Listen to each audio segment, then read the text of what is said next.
নমস্কার, Olympic YouTube চ্যানেলে কৃষ্ণলীলার ধারাবাহিক পর্বে আপনাকে স্বাগত জানাই। আজকের পর্ব জরাসন্ধের মুক্তিলাভ। চ্যানেলে যারা নতুন তাদের অনুরোধ জানাবো চ্যানেলটি সাবস্ক্রাইব করে কৃষ্ণলীলার ধারাবাহিক পর্বগুলো শ্রবণ করুন।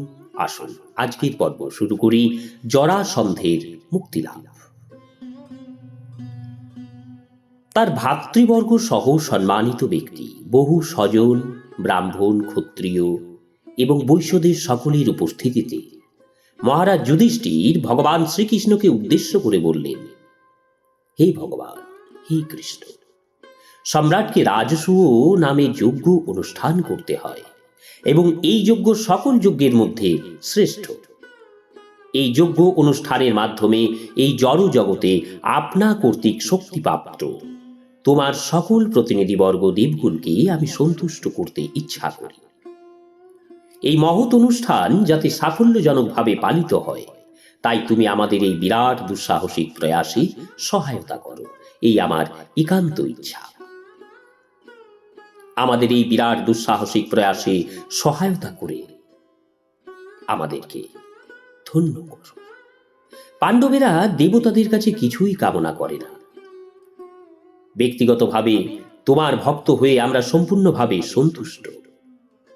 তাই তো তুমি ভগবদ্গীতায় শিক্ষা দিয়েছ যে জড় কামনা বাসনা দ্বারা বিভ্রান্ত চিত্ত ব্যক্তিরাই দেবতার উপাসনা করে। আমাদের উদ্দেশ্য কিন্তু তা নয়, আমাদের উদ্দেশ্য সম্পূর্ণ অন্যরকম। তোমাকে বাদ দিয়ে তাদের কোনো স্বতন্ত্র শক্তি নেই, তা দেখানোর জন্যই আমি এই রাজসূয় যজ্ঞ অনুষ্ঠান করে তাদের এই অনুষ্ঠানে নিমন্ত্রণ করতে ইচ্ছা করি। তারা সকলেই তোমার ভৃত্য, তুমি পরমেশ্বর ভগবান স্বয়ং। নির্বোধ মূঢ় ব্যক্তিরাই তোমাকে সাধারণ মানব বলে বিবেচনা করে। কখনো কখনো তারা তোমার নিন্দা করে। এই জন্য আমি এই রাজসূয় যজ্ঞ অনুষ্ঠান করতে চাই।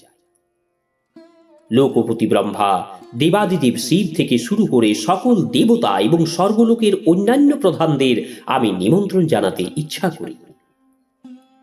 বিশ্বের সকল অংশ থেকে আগত দেবতাদের এই বিরাট সমাবেশে আমি প্রমাণ করতে চাই যে তুমি হচ্ছ লীলা পুরুষোত্তম ভগবান স্বয়ং, আর প্রত্যেকেই তোমার ভৃত্য মাত্র। হে ভগবান, যারা তোমার পবিত্র পাদুকা বা পদারবিন্দ ধ্যান করে সর্বদা কৃষ্ণ ভাবনামৃতে নিমগ্ন, তারা নিঃসন্দেহে সংসার জীবনের সমস্ত কলুষ থেকে মুক্ত। যারা সর্বতভাবে কৃষ্ণ ভাবনাময় হয়ে তোমার সেবায় নিযুক্ত হয়, একমাত্র তোমারই ধ্যান করে বা তোমাকেই শুধু বন্দনা করে, তারা সকলেই পবিত্র আত্মা। সর্বদা কৃষ্ণ ভাবনাময় সেবায় নিযুক্ত হওয়ায় এই সব অমূল আত্মারা সকলেই জন্ম মৃত্যুময় ভববন্ধন থেকে মুক্ত হয়। এমনকি এই সংসার মুক্তি বা জড়জাগতিক ঐশ্বর্য ভোগ যদি তারা নাও কামনা করে, তবু কৃষ্ণ ভাবনাময় সেবার দ্বারা তাদের সকল ইচ্ছাই পূর্ণ হয়ে যায়। আমরা সম্পূর্ণভাবে তোমার চরণ কমলে শরণাগত, আর তোমার কৃপাতেই জড় ঐশ্বর্যের প্রতি আমাদের কোনো কামনা বাসনা নেই। সমস্ত বৈদিক জ্ঞানের চূড়ান্ত সিদ্ধান্ত হচ্ছে তুমি লীলা পুরুষোত্তম ভগবান স্বয়ং। এই সত্যকে আমি প্রতিষ্ঠা করতে চাই। তোমাকে লীলা পুরুষোত্তম ভগবান রূপে গ্রহণ করে একজন অসাধারণ প্রভাবশালী ঐতিহাসিক ব্যক্তিত্ব রূপে গ্রহণের মধ্যে যে কি পার্থক্য, তা আমি সারা জগৎকে দেখাতে চাই। বৃক্ষের মূলে জল সিঞ্চনের মাধ্যমে যেমন সমগ্র বৃক্ষের শাখা প্রশাখা পাতা ফুল সবই তুষ্ট হয়ে যায়, ঠিক সেই রকম শুধু তোমার চরণ কমলে শরণাগতির মাধ্যমেই যে পরম সিদ্ধি লাভ হয়, তা আমি জগতের সকলকে প্রদর্শন করতে ইচ্ছা করি। এইভাবে যে কেউ কৃষ্ণ অনুশীলন করে, তার জড় জাগতিক এবং পারমার্থিক উভয় জীবনেই সার্থক হয়ে পূর্ণতা লাভ করে। এর অর্থ এই নয় যে তুমি শুধু কৃষ্ণ ভক্তদের এই পক্ষ অবলম্বন করো, আর যারা কৃষ্ণ ভক্ত নয়, অভক্ত, তাদের প্রতি তুমি উদাসীন। তুমি কখনো একজনের পক্ষপাতিত্ব আর অন্যদের প্রতি উদাসীন নও, কেননা তুমি সকলের হৃদয়ে অন্তর্যামী পরমাত্মা রূপে অবস্থান করে তার সকাম কর্ম অনুযায়ী ফল দান করে থাকো। প্রত্যেক জীবকে তার ইচ্ছা অনুযায়ী জড় জগৎ ভোগ করার সুযোগ তুমি দান করো। জীবাত্মার সঙ্গে তার দেহে পরমাত্মা রূপে অবস্থান করে তার কর্মফল দান করেও সেই সঙ্গে কৃষ্ণ ভাবনা বিকাশের মাধ্যমে তাকে ভগবৎ সেবোন্মুখ হওয়ার সুযোগ তুমি দান করো। সকল ধর্ম ত্যাগ করে তোমার শরণাগত হতে তুমি প্রকাশ্যে ঘোষণা করেছ, আর এই শরণাগতের দায়িত্বভার গ্রহণ করে তাকে সকল পাপের ফল থেকেও মুক্ত করবার প্রতিশ্রুতিও তুমি প্রকাশ্যে দান করেছ। তুমি ঠিক স্বর্গলোকের কল্পবৃক্ষের মতো, যা সকলের মনোবাঞ্ছা পূর্ণ করে। সকলেই পরম সিদ্ধি লাভ করতে পারে, কিন্তু কেউ যদি এই রকম অভিলাষী না হয়, তাহলেও তার কম আশীর্বাদ প্রাপ্তির কারণ তোমার পক্ষপাতিত্ব নয়। মহারাজ যুধিষ্ঠিরের এই স্তব স্তুতি শুনে ভগবান শ্রীকৃষ্ণ বললেন, হে রাজন, হে শত্রুজয়ী, হে ধর্মাবতার, আপনার এই রাজসযজ্ঞ অনুষ্ঠানের সিদ্ধান্তকে আমি সম্পূর্ণরূপে সমর্থন করি। এই রাজসযজ্ঞ অনুষ্ঠানের মাধ্যমে মানব সভ্যতার ইতিহাসে আপনার কীর্তি চিরকালের জন্য সুপ্রতিষ্ঠিত থাকবে। আমি সহ মহর্ষিগণ, পিতৃগণ, দেবগণ, স্বজন এবং সুহৃদবর্গ সকলেরই ইচ্ছা যে আপনি এই অনুষ্ঠান করুন, এই মহাযজ্ঞ সম্পাদিত করুন।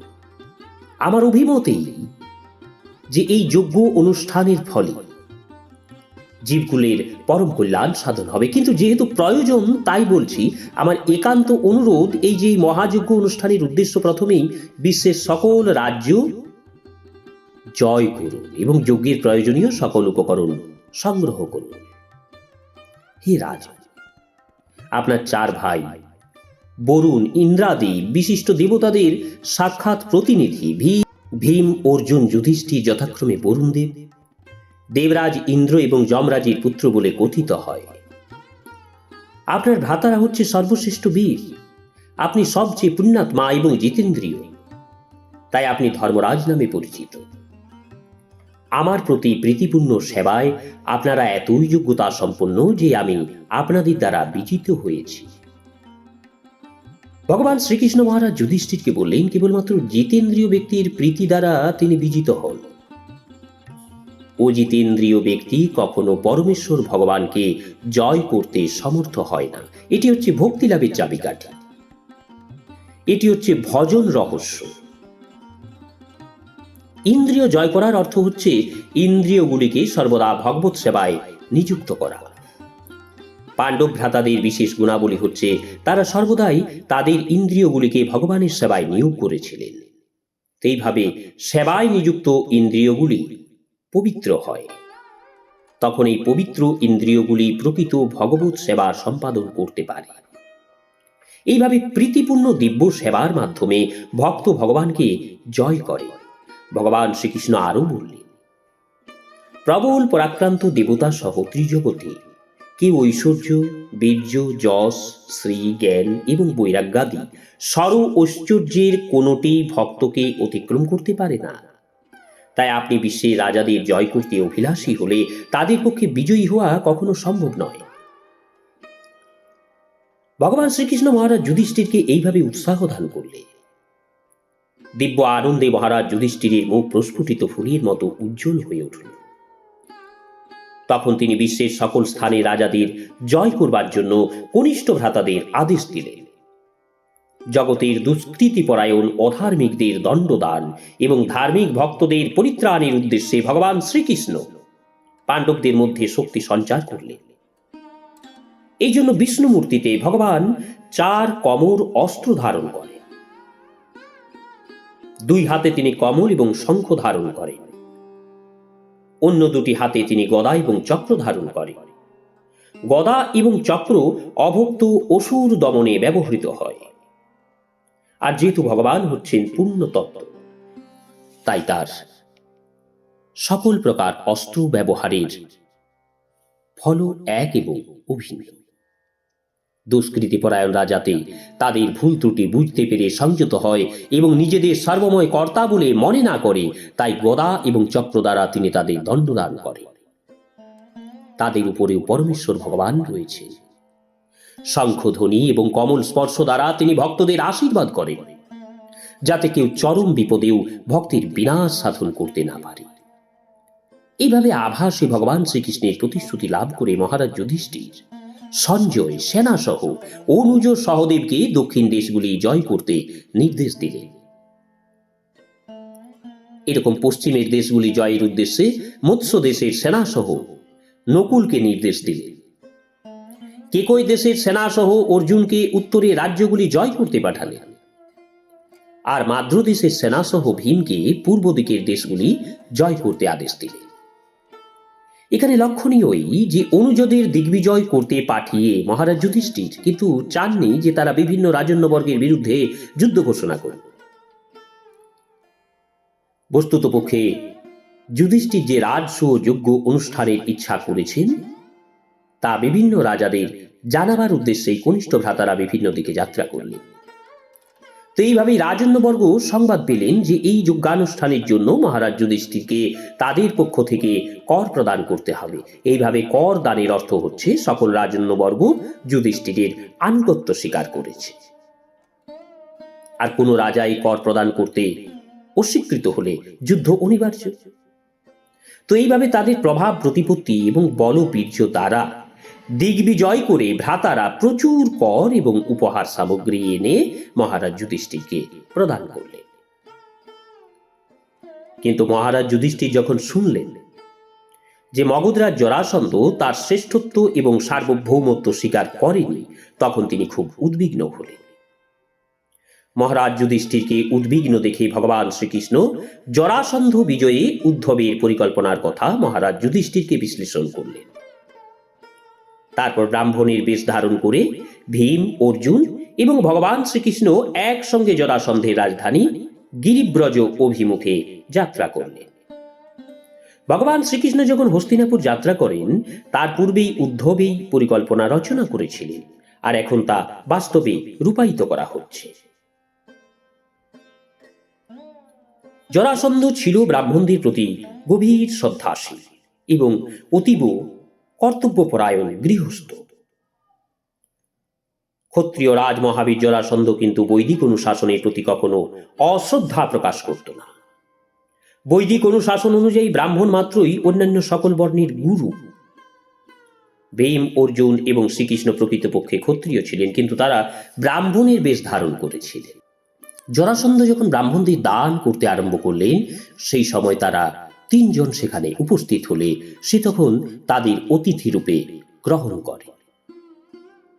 নমস্কার, আজকের পর্ব এখানেই শেষ করছি। আসবো আগামী পর্বে। চ্যানেলে যারা নতুন তাদের অনুরোধ জানাবো চ্যানেলটি সাবস্ক্রাইব করে কৃষ্ণলীলার ধারাবাহিক পর্বগুলো শ্রবণ করুন। রাধে রাধে, হরে কৃষ্ণ। আগামী পর্ব জরাসন্ধের মুক্তিলাভ, পর্ব 2। সাথে থাকুন।